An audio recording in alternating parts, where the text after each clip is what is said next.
24 గంటలు తండ్రి పనుల మీదే ఉన్నాడు. అర్థమవుతుందా? రాత్రి అంతా దేవుడిని మొరపెట్టుకుంటున్నాడు.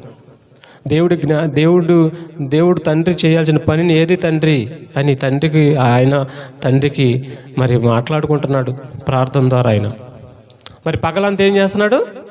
సంచారం చేస్తున్నాడు, సంచరిస్తున్నాడు. ఆత్మను రక్షిస్తానే సంచరిస్తున్నాడు, సువార్త చెబుతూ సంచరిస్తున్నాడు, రాజ్య సువార్త ప్రకటిస్తూ సంచరిస్తున్నాడు.